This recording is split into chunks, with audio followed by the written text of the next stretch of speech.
Hello, welcome to Sky Bitesize with me, Dan Cox. Once again, thanks for tuning in. I really appreciate it. Thanks for all the likes and subscribes. I'm only 37 away now from 1,000 target, so if you haven't subscribed, please do me a favour and just hit that for me, and then I'll stop going on about it. So I'm going to we'll do a quick look ahead to the game week coming up before the international break. We'll have a quick review of last weekend. I'll give you 5 players to consider for this week, but won't really be any surprises there. And that's about it, really. We'll just look ahead to this weekend, go over the weekend. Again, I'll do one later in the week, and that'll be the stats pack. So that'll be all the transfers in, transfers out, ownership, average transfers remaining, and anything else that pops up over the next couple of nights, any injuries, Champions League, this, that, and the other. So we'll get cracking with a quick weekend review. This was the top point scorers from the weekend. Probably explains why I didn't have a great weekend, because when you got Sa is the only one in my team. So House, top scorer there, goal, clean sheet. Martinez, clean sheet, penalty save.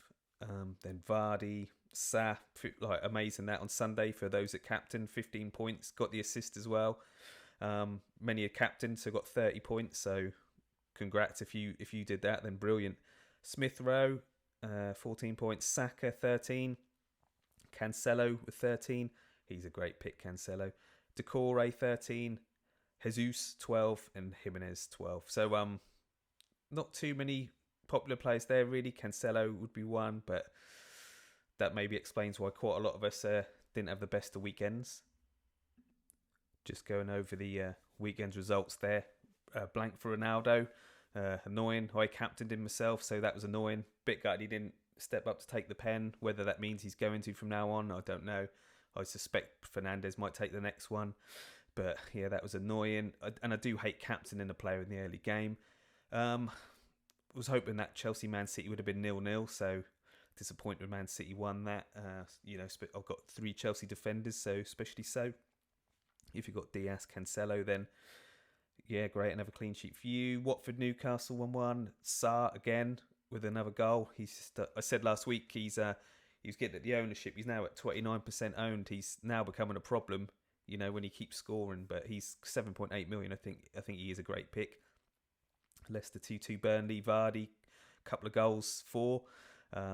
Just a lot of us just can't have him because he's one of the ones when you have him in, he won't do anything. And when you get rid, he starts scoring. So I just totally avoided him this season.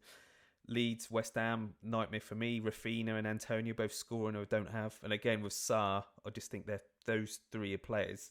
So Sa's in 29%, Antonio's in 34%, and Rafinha's in 65% of teams. So there's 3 players there that their ownership is quite significant. Everton 2-0 Norwich, nothing really doing, I don't think there. I think a few people had Gray to get another assist or something like that.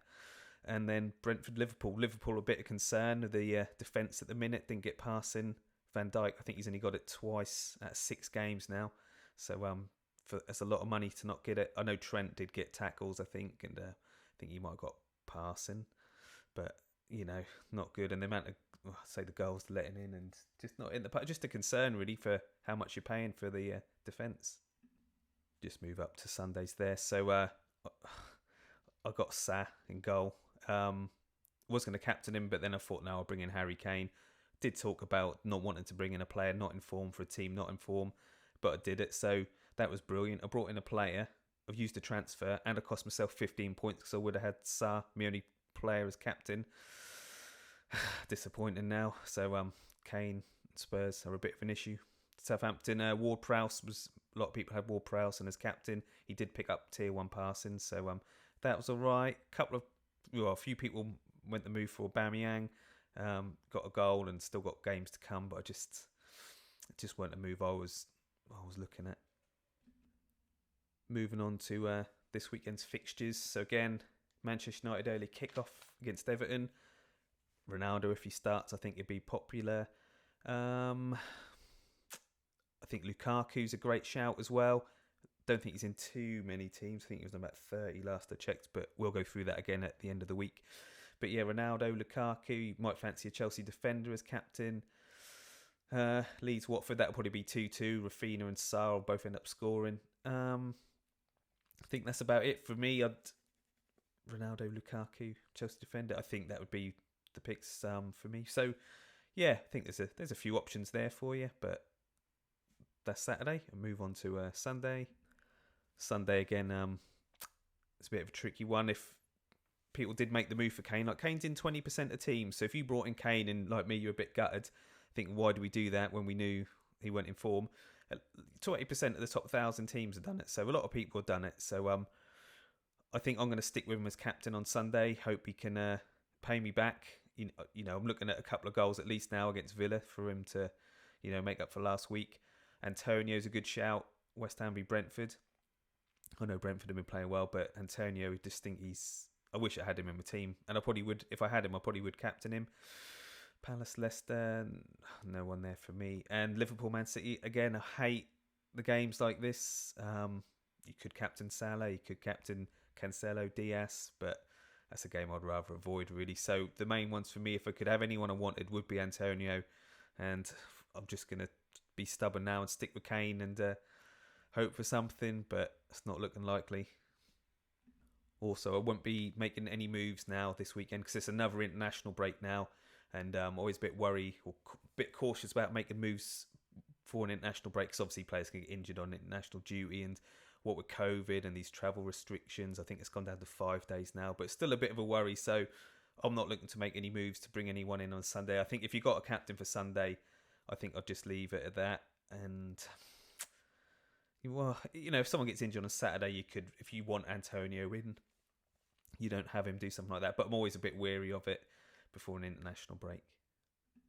I did say I'll give you 5 players for the weekend, but they are pretty obvious, and I think most people own them anyway. But Ronaldo would be one, Antonio, Rafinha, Sa, and Lukaku. I think they're going to be the best sort of players and captains to have this week, and I think most people will own them. If you're doing well, you'll have some of them, maybe even all 5. But again, like, because I don't want to make any transfers, I'll just go for the most obvious, really. Go on to a few questions and topics I had a bit of time today, so I loaded up the questions. So got Tebsy here. Is it time to give up on Kane? And then Hackin is saying, now that everyone is thinking of biting the bullet on Kane, is it maybe time to keep him? He can't be bad forever, can he? I just bought Kane in, so I'm going to keep him. Just because I'm stubborn, and sure, I know he didn't play the first game, but he's now gone 5 without scoring in the league. Surely he's got to start scoring, Annie. That's the hope anyway. And I think I'm just going to hold on to him and maybe hope that other people get rid and he does suddenly start scoring some goals. I probably should just bite the bullet and get rid of him, but I'm going to keep him now. Simon Ingram there. Ignore Kane, keep Ronaldo, Salah and Lukaku up top and use a West Ham option like Ben Rama as the odd Sunday captain. Sounds a plan to me. If I had Ronaldo, Salah and Lukaku up front, I wouldn't be bringing in Kane. I've got Kane and I do regret it, but I made my bed now, so I've got to stick with him. Some more questions there. Jelson 4, is Sa one we should be bringing in? Yeah, I really like Sa. Wish I had him in my team. Yeah, I'd bring him in. I don't really care about the fixtures. I'd just keep him in for, unless he was injured. I just think he's going to get, like he has done, 20 points, 10 points. He might get a lot of 2s in a row, but then he'll get 10, 15. He'll balance out over the season. I think it'd be a good pick. CB, hold back on making transfers with international break coming up. Lots of factors, COVID, injuries, quarantine. Yeah, exactly what I just said. I won't be, I've got Kane, so I've got captain both days. But yeah, I hate making transfers before something like that. It's just typical. Someone will get injured in international duty. So yeah, none for me. Jonathan Maloney, at this stage of the season, what rank do you think you need to be to have a chance of a top 100 finish and also of winning the whole thing? Really depends what situation you're in. Like, I'm 2050th, 569 points. I'm only 59 points off the top 100, so even though I think I'm 2000th, I still think I'll get a top 100 come the end of the season. Could I win it? I don't think so. I've used 4 transfers, so I can't see me winning it, but I would like the top 100. There's a lot of people like Nima, Johnny Belfast, who are in the Bitesize League that were doing really well, use 1 or 2 transfers, something like that. So I think some of them guys could be in for a shout. I know it's very early days. But I think even if you were like 20, 30,000 for now and use 1 transfer, I still think you could get top 100. It's a long season, plenty of points to play for and all that. So Yeah, I wouldn't really worry about it. I'd wait till about November, December before I start really looking at the league table. So yeah, I'd just keep going, stick to a plan, keep plugging away, and you know, I think it rewards people who do put the time and effort in. Just had a few other topics. What Arsenal player for the double? Did talk about this. There is quite a few options, really. None I think are really majorly appealing. You got Ramsdale, if you want to go that route. If you want to move the goalkeeper around, Ben White, he got like 30 passes in the first half against Spurs. So I thought he was going to get tier 2 passing, then really dropped off the second half as the game changed a bit. Spurs got a bit more into it and didn't keep the clean sheet.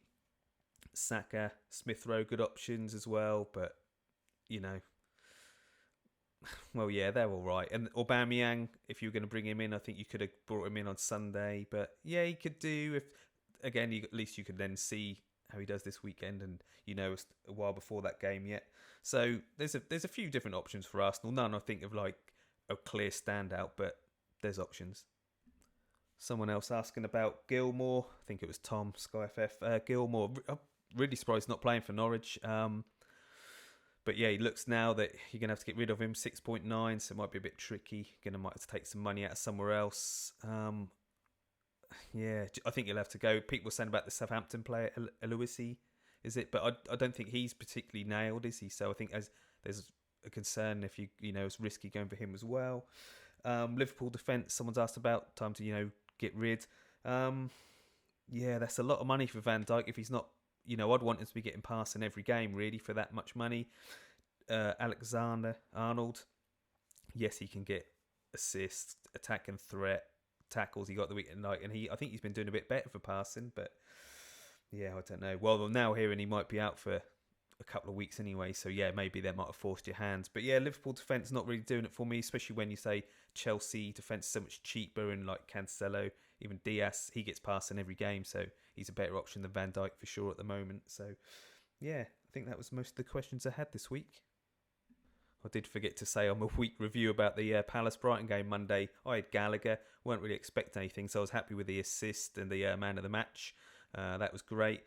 Bit of two minds about that, really. Some people were saying, should they bring him in, shouldn't they? And I think, because he 14 points, I think that's just about on the verge of, if you did bring him in and he's got you 14 points, yeah, that's great. But if you didn't bring him in and you're thinking, I think, 14 points isn't the end of the world. So I'm a bit undecided.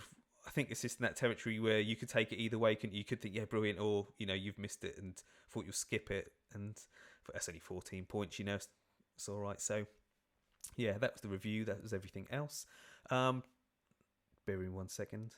Do get a lot of people asking me about 3-for-1s, this, that, and the other. If you use the FFstuff site, it's brilliant. If you're not using it, you should. That will really help your Sky position. So here, just go day by day. So everyone says about these 2-for-0s, 3-for-1s. So you can see Arsenal there when they play Palace and Villa. You can move off any one to those two for cover for those two games, then back, so you could go from Lukaku to Aubameyang on the Monday, Friday, then back to Lukaku, for the Saturday, and you've gained the 2 games there. So that's a 2-for-0. Obviously, you've used a transfer going in, and so 2 transfers in and out, but you'll gain those 2 games doubled, as because it's a captain for both. So that's the sort of things you're looking at. Someone asked me to go through them, but you can see there's so many. You could make them from all sorts of different teams. There's the combinations, there's loads. So I can't go through them all. You'll have to do your own sort of work, you've got to row your own boat. I can't point everything out for you, but you can see the grid there. If you go on FFstuff, have a look there, plan it yourself. He's even got a button on there. If you type in, put in 3-for-1 sequence, that'll highlight everything up for you, so you can see your own, plan your own, make your own moves. It's amazing, that site. You really, if you haven't checked it out, you really should. This is the Bitesize league table. Johnny Belfast, top again. I don't think he was on Sunday, so I think he's a bit upset, but he should be happy again now because he's claimed top again.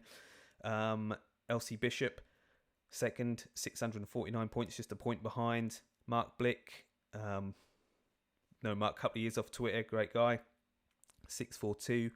Perry Hart moved up to 4th, up 29 places. He's had a good weekend. It's all right for some, innit? 642. And then Tom Cartwright, gone up 8 places, 642 as well. So that's the top 5. You can see my team at the top there. I'm 376th in my own league, which ain't great, is it? 569 points, so nearly 100 points behind some of these. So as always, chill out, you lot, making me look bad.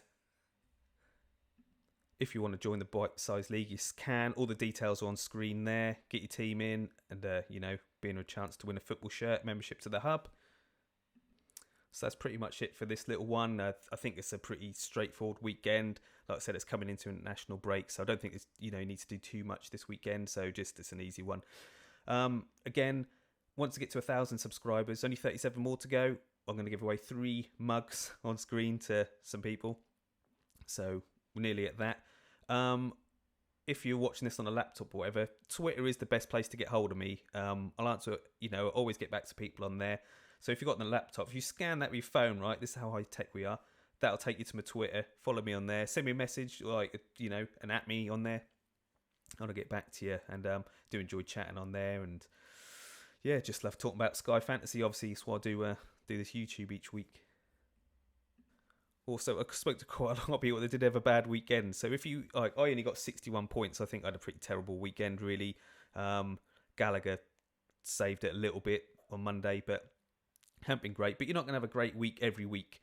You might do. You probably go close to winning if you do. But you're not always going to have a great week. So just don't worry about it. Really, plenty of long time to go. So don't worry about it too much. I'll be back later in the week with the stats pack. Again, thanks for watching, and catch you later in the week.